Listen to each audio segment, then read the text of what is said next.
বারবার একটা কথাই বলা হচ্ছিল থার্ড টার্মিনাল ভেঙে ফেলা হবে, মানে তার যে সিলিং সেটি ভেঙে নতুন করে করতে হবে মোবাইল নেটওয়ার্ক না থাকার কারণে।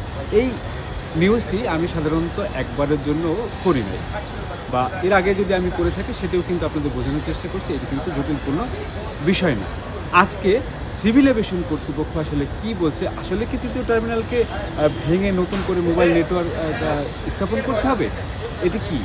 চলুন সেই বিষয়গুলো আপনাদের সঙ্গে জানার চেষ্টা করি। আমরা সিভিল এভিয়েশন কর্তৃপক্ষের সঙ্গে কথা বলবো এবং সংবাদ সম্মেলনে আমরা এ নিয়ে প্রশ্ন করব এবং জানার চেষ্টা করব আদৌ কি সিভিল এভিয়েশনের এই যে মোবাইল নেটওয়ার্ক স্থাপন করা, সেই ক্ষেত্রে তৃতীয় টার্মিনালের যে সুন্দর সিলিং সেটিকে ভেঙে নতুন কোনো প্রজেক্ট নেওয়া হচ্ছে কিনা, আসলে কি এই তথ্যটি সঠিক নাকি ভুল তথ্য। চলুন।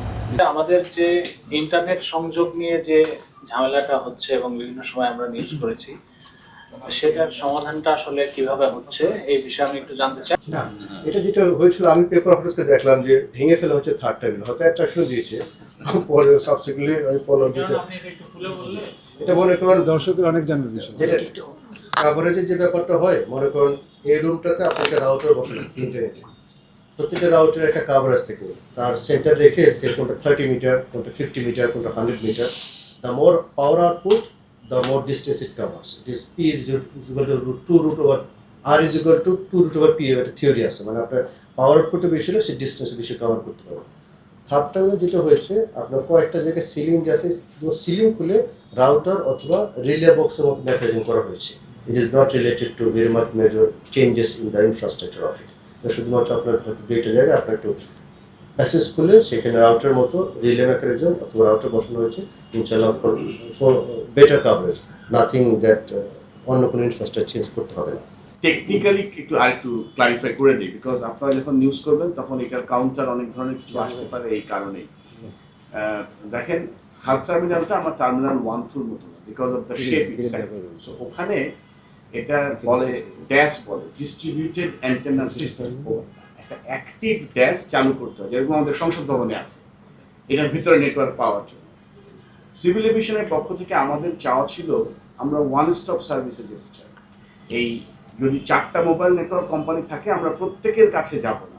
আমাদের চাওয়া হচ্ছে যে কোনো যাত্রী এই টার্মিনালের যে কোনো প্রান্তে যে কোনো নেটওয়ার্কের সাথে ইকুয়ালি কানেক্টেড হবে, এটা হচ্ছে আমাদের চাওয়া ছিল। সেই কারণেই আমরা এই অ্যাক্টিভ ড্যান্সের কথা বলেছিলাম এবং আমরা 4টা মোবাইল কোম্পানিকেই বলেছি আপনারা যে কেউ করতে পারেন। তাদের কাছে এক্সপ্রেশন অফ ইন্টারেস্ট চেয়েছিলাম, বিকজ এই ইকুইপমেন্টগুলো আনতে হয় মোবাইল নেটওয়ার্ক কোম্পানিদেরকে। সো সেখান থেকে টেলিটক বিং দ্য সরকারি কোম্পানি, তারা রেসপন্ড করেছে। So we have already communicated with Teletalk. তারা এখন তাদের সাথে অন্য মোবাইল নেটওয়ার্কগুলো কানেক্ট করবে, করে ইনফ্রাস্ট্রাকচার বেসিকটা করবে টেলিটক। আর আপনারা যেটা বললেন, স্যারই উত্তর দিলেন যে এই রাউটারগুলো থার্ড টার্মিনাল ভেঙে ফেলা হচ্ছে, আসলে তা না। এই যে সিলিংয়ে যে লাইটটা লাগিয়েছি, এইটা লাগানোর জন্য কিন্তু একটু কেবল খুলে ওটা বসাতে হয়েছে। সো আমাদের লোয়ার কিছু ইনফ্রাস্ট্রাকচার খুলে ওরা ওই রাউটারগুলো বসিয়ে দিবে, যাতে সবাই সব নেটওয়ার্ক সিস্টেমটার সাথে প্লাগ ইন প্লে করে অন্য অপারেটরগুলোও যেন ইকুয়ালি সকল যাত্রীকে সকল কর্নারে একই ফ্যাসিলিটি দিতে পারে, সকল অপারেটর।